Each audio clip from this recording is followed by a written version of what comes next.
Durante años, este fue el barrio más peligroso de Colombia. Las armas, la droga y la muerte se mezclaban con el olor a basura y bazuco. Pero detrás del caos había algo más. Una ciudad que prefirió derrumbar antes que rescatar. Y esta es la historia de por qué el Cartucho fue peor que el Bronx de Bogotá. En los años 80 y 90, el barrio Santa Inés ya había sido completamente olvidado por las autoridades. Lo que empezó como desplazamiento de familias, comercio informal y ruinas, terminó convirtiéndose en un centro de microtráfico, prostitución, homicidios y mutilaciones. La zona conocida como el Cartucho se transformó en el espejo del caos urbano. Edificios abandonados, gente durmiendo en los patios, armas a plena vista y silencio institucional. Y mientras todo eso ocurría, unas cuadras más al norte, otro lugar comenzaba a gestarse: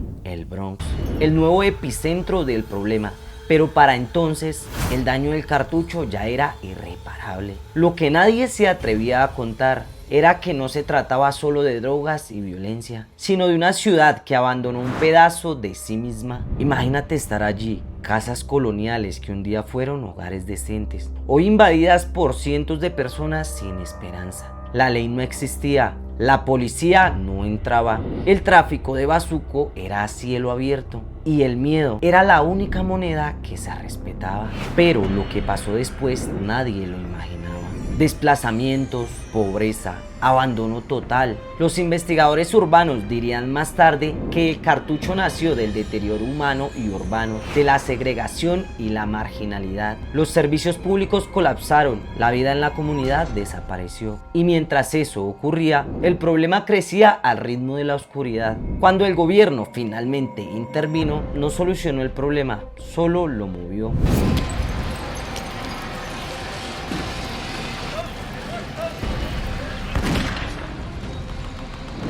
El crimen del Cartucho se desplazó al Bronx y el Bronx se transformó en la famosa L del horror: microtráfico, armas, explotación sexual y cientos de personas durmiendo entre el miedo y la droga. Pero el Cartucho había llegado antes, había sido peor, porque vivió todo eso sin cámaras, sin testigos y sin esperanza. Eso lo hace aún más grave. El Cartucho fue demolido y sobre sus ruinas se construyó el Parque Tercer Milenio. Pero muchos de sus habitantes fueron desplazados sin ayudas, sin plan y sin futuro. En cambio, el Bronx, tras su desmantelamiento en 2016, tuvo un proyecto de memoria, cultura y reintegración. Esa es la gran diferencia. Por eso el Cartucho vivió lo peor.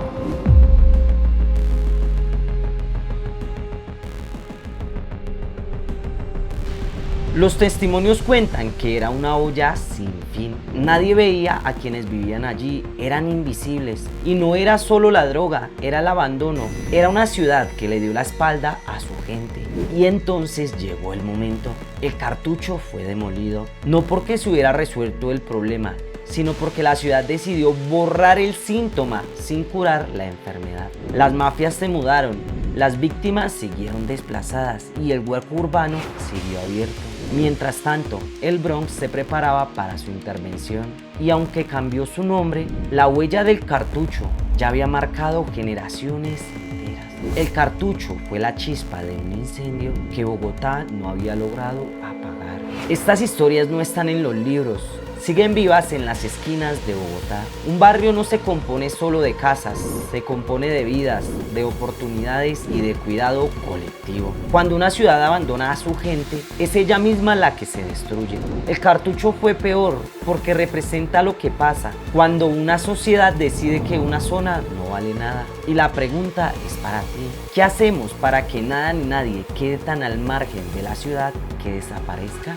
Suscríbete para seguir descubriendo las historias olvidadas de las personas y pues los lugares más marginales del planeta, para que más personas recuerden lo que no debe volver a suceder. No olvides que te hablo de Villarreal.